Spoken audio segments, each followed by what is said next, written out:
Oke, selamat malam Bapak Ibu semua dan teman-teman sekalian. Kembali lagi bersama kita di sini pada Focus Solution Indonesia. Tentu dengan Bapak Ade Swenta di sini yang telah hadir pada malam hari ini, yang merupakan seorang the only HR practitioner who is healing expert. Dan malam hari ini kita akan membahas terkait dengan hipnoterapi kembali, namun yang berhubungan gitu ya Pak Madian, terkait dengan toxic relationship.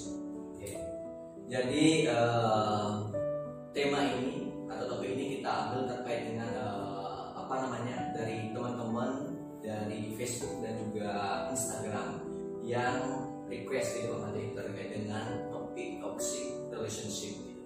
Dan mungkin pada malam hari ini Pak Made bisa menjelaskan terkait dengan apa itu toxic relationship dan bagaimana ciri-ciri seseorang yang mengalami toxic relationship itu sendiri. Oke, selamat malam semuanya. Terima kasih Anda. Selamat berjumpa kembali dengan saya di sini. Ya, kebetulan saya memang praktek di bidang hipnoterapi, ya, dan tidak hanya menyangkut masalah-masalah yang seperti yang sebelumnya bisa kita ceritakan ya, seperti fobia, stres dan sebagainya, tetapi juga bisa kita membantu untuk lebih merekatkan kembali hubungan yang sudah mungkin ada sedikit retak gitu ya. Termasuk toxic relationship ini ya seringkali itu tidak disadari bahwa satu hubungan sudah memasuki fase yang namanya itu toxic. Toxic itu kan racun kan. Jadi istilahnya toxic relationship di sini adalah hubungan yang tidak sehat sebetulnya.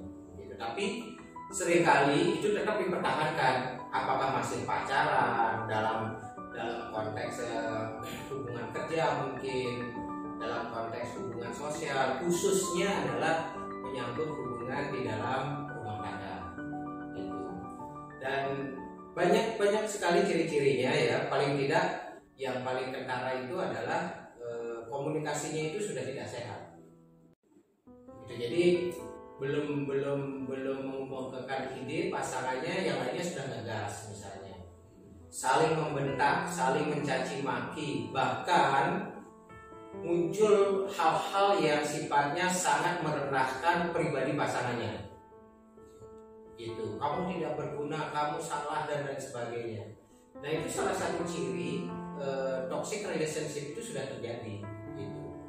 Nah, kalau itu yang terjadi dan secara terus-menerus itu terjadi ya, tentunya ini membawa satu dampak yang tidak bagus bagi pasangan itu sendiri.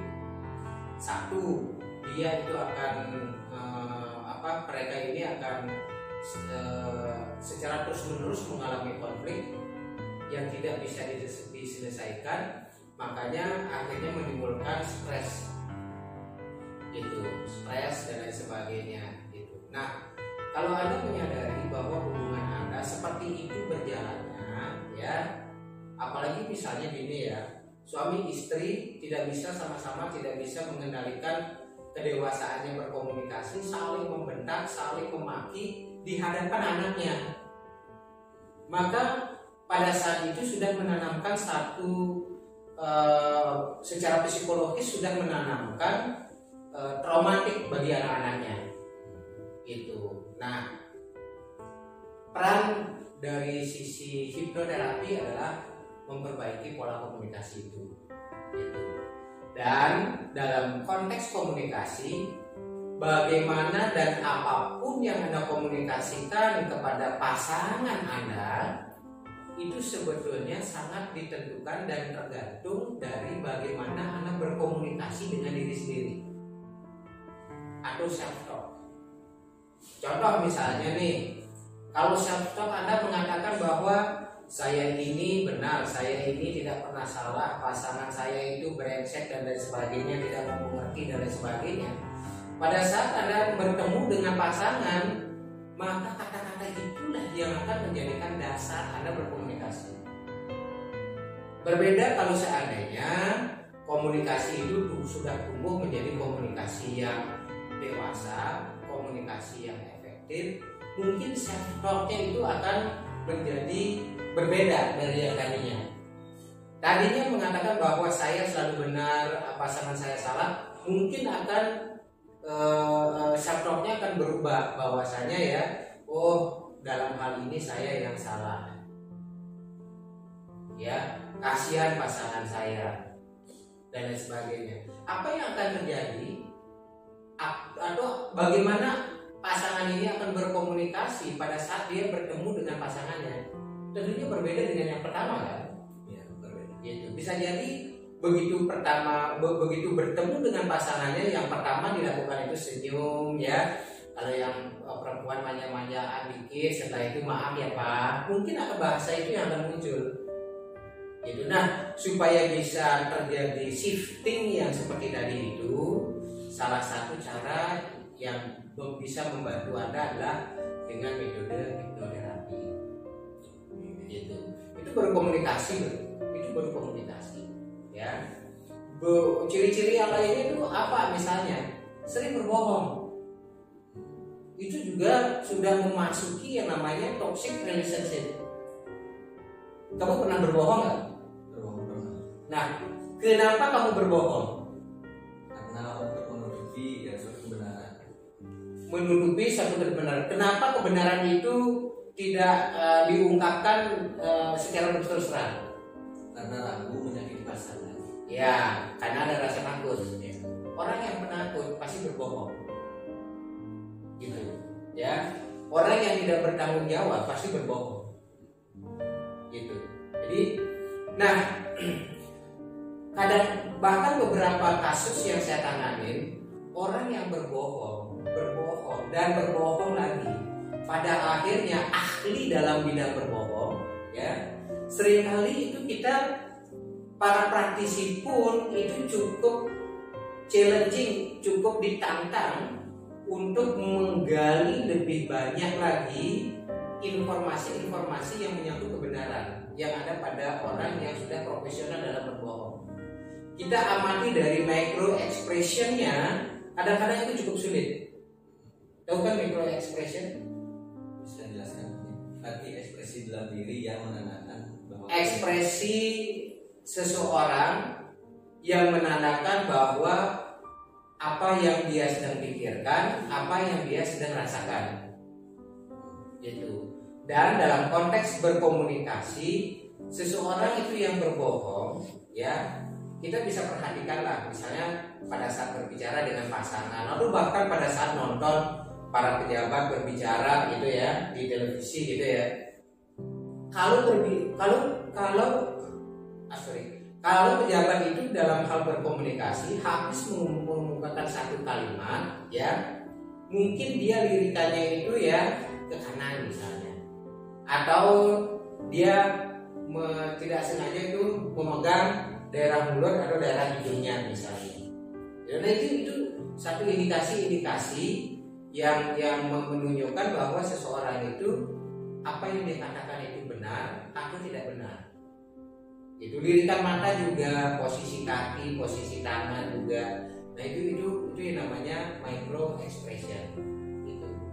Nah, makanya kalau teman-teman saya yang ahli forensic investigator berdasarkan hipnoterapi ini ya, itu ahlinya di sana ya, benar-benar dia mengamati apa yang tidak dikatakan oleh seseorang. Dengan pasangan juga sama seperti itu. Jangan menelaah begitu saja apa yang dia katakan, tetapi apa sebetulnya yang terjadi di balik yang belum dia katakan dengan kata-kata. Dan itu seringkali menjadi satu kebenarannya.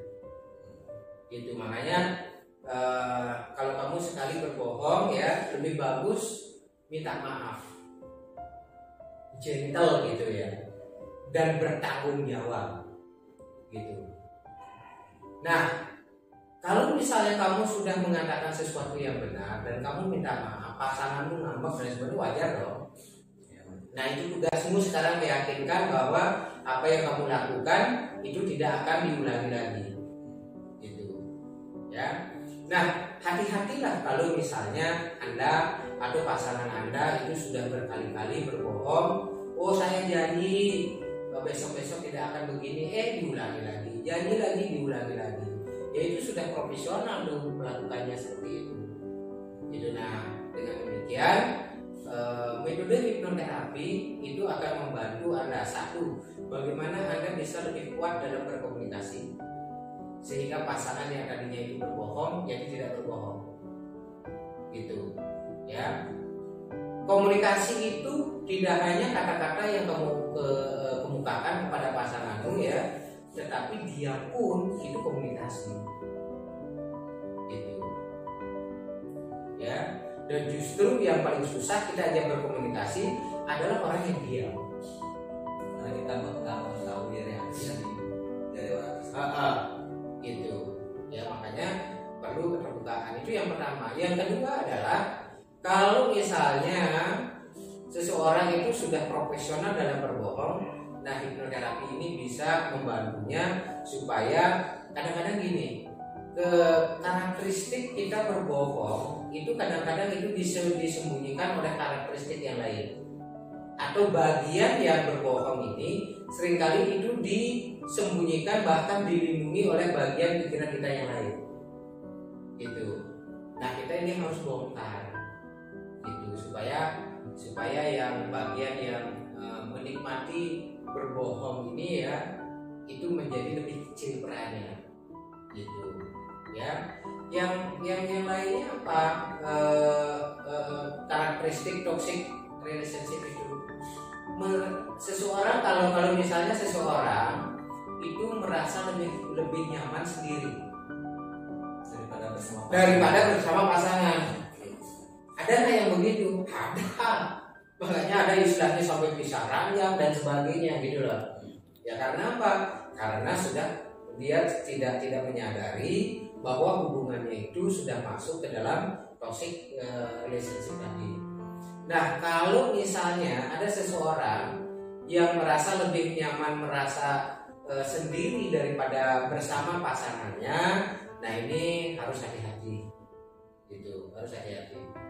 Pasti ada sesuatu masalah di dalam hubungan itu, gitu, ya sehingga karena hubungan yang harmonis, hubungan yang produktif, ya hubungan kalau di bahasa Hindu itu disebut dengan sakinah, sukinah, ya. Kalau di Muslim mungkin disebut dengan sakinah, tapi kalau di Hindu disebut dengan sukinah, gitu ya. Maka justru kalau tidak bersama pasangan, yang bersangkutan merasa tidak nyaman.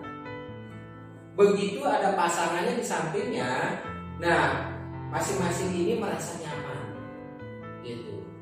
Tapi kalau sudah memasuki toksik, justru dia mau lebih nyaman kalau dia sendiri, gitu.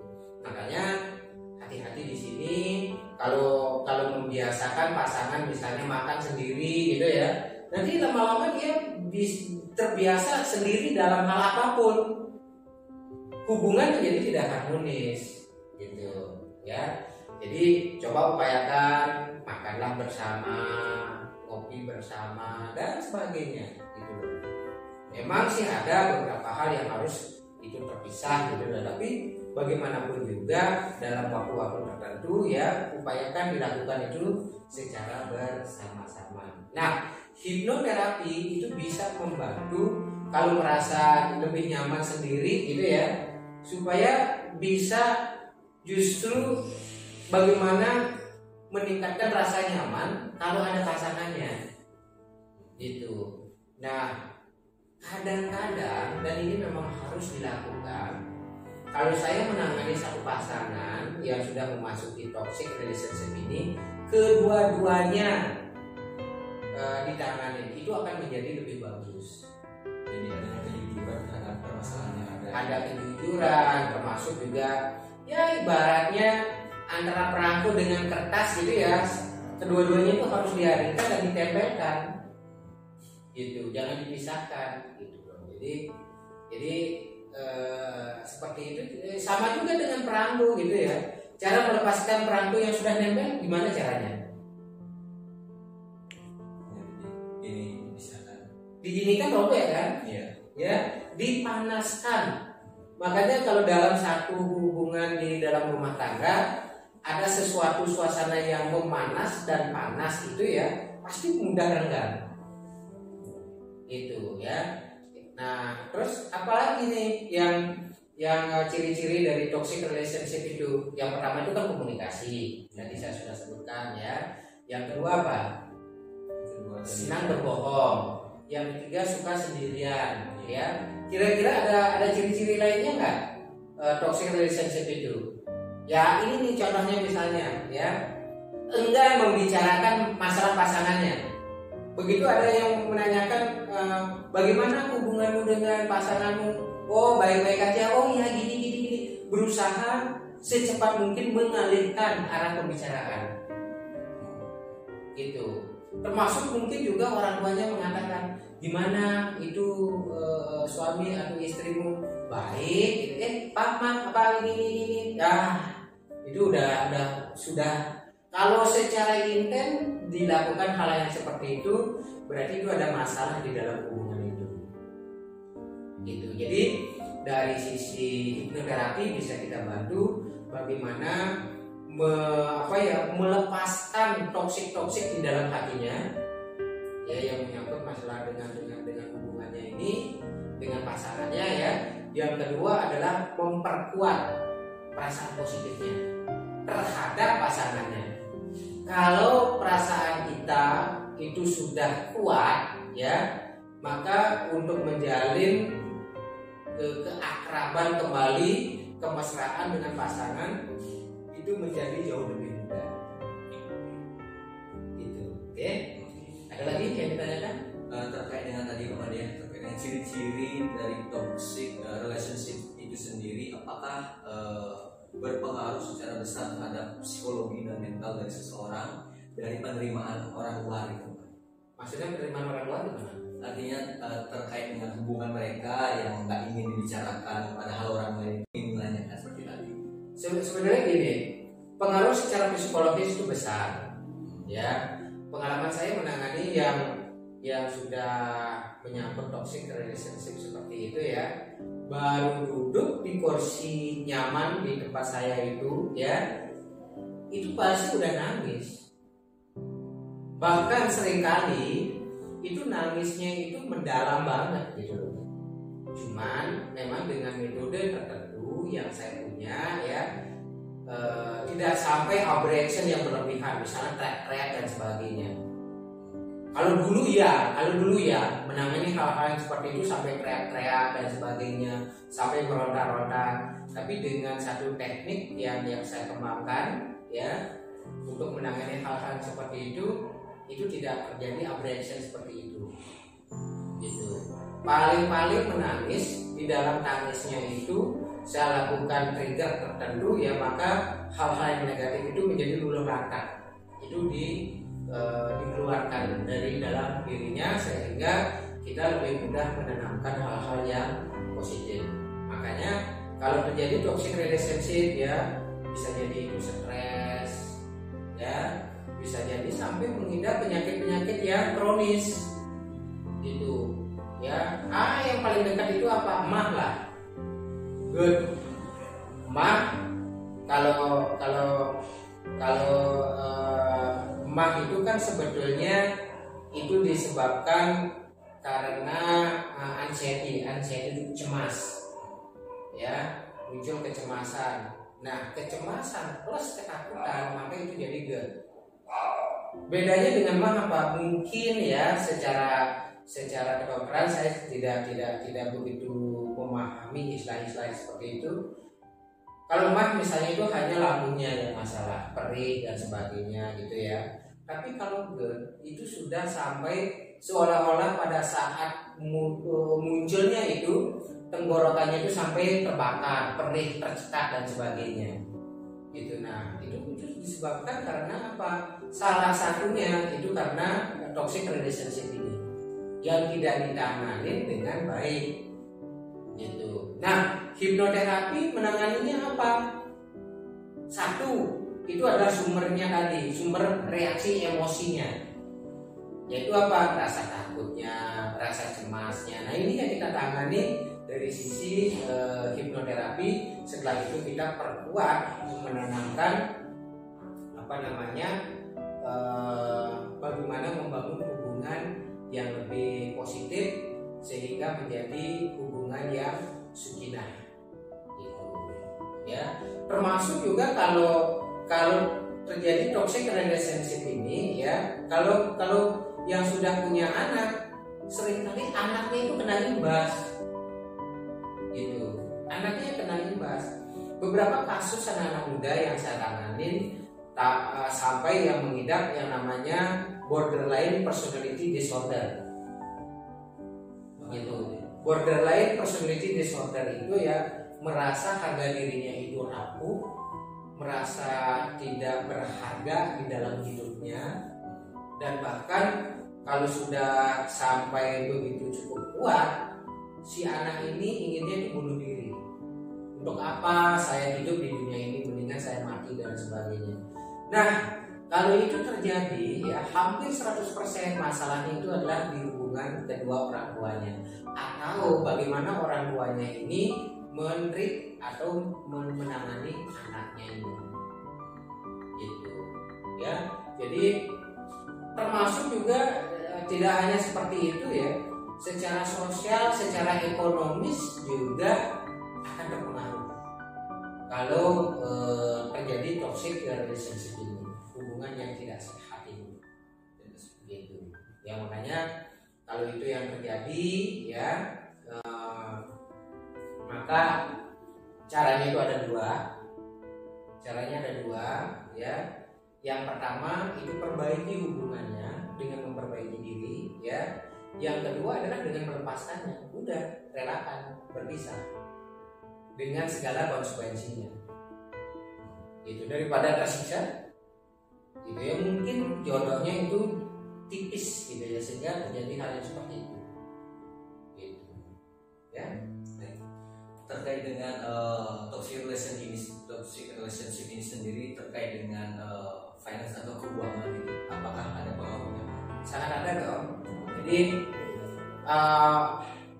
kamu pernah pegang uang logam nggak? Kalau diginikan rasanya apa? Agak kaku ya, keras dan sebagainya ya. Kalau uang kertas ya lembut ya, lembut. Nah itu sebenarnya filosofi. Kalau di dalam hatimu itu terjadi satu luka keras, maka yang kamu dapatkan itu recehan.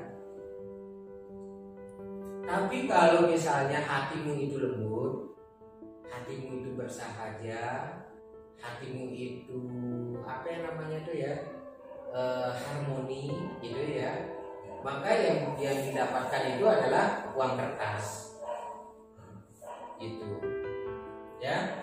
Nah sama dengan di relationship ini ya, kalau sering terjadi percecokan dan lain sebagainya, ya rezeki itu juga menjauh, keuangan itu juga menjauh. Bagaimana bisa dengan tenang, dengan cerdas menarik uang, sedangkan pikiran kita itu lagi galau, pikiran kita itu lagi berkabut gitu ya. Itu makanya foggy mind itu kita harus bersihkan gitu ya. Pikiran-pikiran mendung itu kita harus bersihkan itu, sehingga sinar matahari rezeki itu lebih mudah itu memancar sampai ke tempat kita, ke tempat pasangan kita ya. Sama juga misalnya kalau saya membawa, kalau di Bali itu namanya ngejot gitu ya, saya bawa joran nih banyak gitu ya, mau datang ke rumahmu. Begitu saya mau memasuki rumahmu, kamu lagi bertengkar dengan suami istri, saya jadi masuk nggak? Nggak jadi saya masuk gitu ya. Rezekimu itu jadi balik lagi ke pusatnya gitu loh. Makanya kalau yang tadi saya katakan, daripada tersiksa secara keseluruhan di dalam kehidupan kita, obatnya itu hanya dua: perbaiki hubungan dengan memperbaiki diri ya. Yang kedua adalah berpisah gitu ya, daripada menyakiti diri sendiri gitu. Tapi maaf juga ya, banyak yang saya temukan gitu ya, seolah-olah satu orang itu jadi pahlawan gitu loh Ya saya mempertahankan ini supaya dia itu sampai berubah gitu loh. Itu jadi sok pahlawan gitu loh. Sudah jelas-jelas pasangannya itu sudah tidak bisa diajak harmonis, tapi berusaha mempertahankan supaya saya jadi pahlawan di bidang ini gitu loh. Itu juga tidak bagus. Ya. Oke. Baik, Pak Made, pertanyaan terakhir gitu ya dari teman-teman terkait dengan toxic relationship atau masalah rumah tangga gitu. Khususnya di sini di Fokus Solution Indonesia, bagaimana Bapak dalam menangani klien-klien terkait dengan permasalahan yang serupa? Datang ke sini. Datang ke sini. Iya, datang ke sini. Yang jelas pasti akan saya lakukan intake interview dulu supaya saya tergambar permasalahannya itu apa, ya. Nah, setelah itu baru saya akan lanjutkan dengan penanganan dengan metode hipnoterapi. Gitu, tidak ujuk-ujuk langsung hipnoterapi enggak. Gitu. Perlu proses, yang itu perlu proses. Gitu. Jadi saya pun sebagai praktisi di bidang hipnoterapi, saya harus tahu dulu sebetulnya permasalahan ini apa. Seringkali masalah itu muncul itu karena salah satu dari pasangan ini itu ya salah menempatkan bingkai pikirannya terhadap pasangannya gitu ya. Jadi yang muncul itu duluan itu adalah yang jelek-jeleknya misalnya gitu ya. Kalau kita berfokus kepada sesuatu yang jelek, semuanya jadi jelek kok. Kalau nggak percaya gini aja lah, besok pagi coba kamu ya, ibumu masak misalnya di rumah gitu ya, niatkan aja, kok jelek segini sih pak masakannya ibu gitu loh, apa ini masakannya ibu, nggak terasa apa-apa, jelek banget gitu ya. Lalu kamu makan, tapi yang terjadi rasanya nggak enak. Itu kalau di Bali itu sering disebut dengan ya metemahan dari wisir. Kita sendiri yang menciptakan itu gitu. Yang berbeda dengan makan yang sangat sederhana sekali ya, begitu dihidangkan oleh ibumu atau oleh pasanganmu, aduh ini luar biasa, terima kasih Tuhan, jadi pasangan saya sudah memasakkan saya dengan masakan yang begitu enak. Akan berbeda gitu.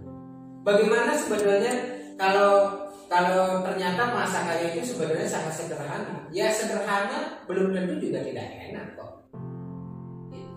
Ya, itu seringkali muncul itu karena bagaimana kita berpikir mengenai sesuatu hal, karena bagaimana kita berpikir mengenai perilaku dari pasangan kita. Ya, kadang-kadang juga kenapa itu bisa muncul ya, karena kita memiliki harapan tertentu kan kepada pasangan kan. Ya, kalau harapan kita itu tidak dipenuhi oleh pasangan kita, tentunya ada beberapa hal yang menyebabkan. Pertama, mungkin kita itu tidak mengkomunikasikan dengan baik apa yang menjadi harapan kita. Ya, mungkin tidak terjadi dialog mengenai harapan itu. Ya, mungkin yang ketiga, harapanmu itu tidak masuk akal. Terlalu tinggi, terlalu jauh, atau terlalu rendah. Gitu. Ya, maka dari itu pada saat kita membuat satu harapan kepada orang lain, kita juga harus tahu kondisi pasangan kita itu seperti apa. Itu baru kita pasang harapan, sehingga begitu kita mengkomunikasikan pasangan itu disambut dengan ceria. Match gitu. Jadi match gitu ya. Jadi mengena ya. Oke, baik Bapak Ibu sekalian, teman-teman semua, itu tadi penjelasan dari Pak Made dan metode dari hipnoterapi yang digunakan nanti mungkin teman-teman mau datang ke sini gitu ya, di Fokus Solution Indonesia di Sanggulan. Jadi bisa langsung bertemu dengan Pak Made, berkonsultasi terkait masalah yang dihadapi dengan pasangan ataupun di dalam keluarga gitu. Nanti akan coba dibantu oleh beliau untuk menangani permasalahan tersebut. Dan untuk menanyakan terkait dengan hipnoterapi lebih lanjut bisa menghubungi narasumber di nomor 081 327147747 atas nama Sera. Dan juga bisa di Fokus Solution Indonesia di Facebook dan juga Instagram kita di Fokus Solution Indonesia. Baik. Dan dari ini juga kalau misalnya berkunjung ke tempat ini ya tetap menggunakan protokol ya. Iya. Baru datang, cuci tangan, pakai sabun ya, dan pakai masker ya. Sebelum saya akan bicara, pertama yang akan saya suguhkan itu adalah jamu. Ya, Baik. jamu ada jamu apa? Jamu kunyit, jahe, temulawak. Nah itu bisa kita campur ya, hangat-hangat itu diminum dulu ya. Dan kalau Anda membaca di beberapa literatur bahwasanya jamu-jamu tersebut itu bisa meredakan kemampuan virus atau bakteri di dalam tubuh kita. Ya, betul sekali. Itu nah baru nanti kita akan ngobrol-ngobrol gitu ya sampai dengan terapi. Dan pada saat di terapi pun ya itu tetap saya menyarankan bahwa Anda itu selalu memakai masker. Ya, intinya tetap patuhi protokol kesehatan Ya. untuk diri kita dan juga untuk teman-teman dan orang yang kita cintai. Ya, oke. Baik, itu dulu live ataupun pembicaraan yang kita lakukan terkait dengan toxic relationship pada malam hari ini. Jika ada yang kurang terkait dengan penjelasan ini bisa langsung tanya ke narahubung tadi di nomor 081 327 147 dan kita akhiri pada malam hari ini dengan terima kasih dan selamat malam.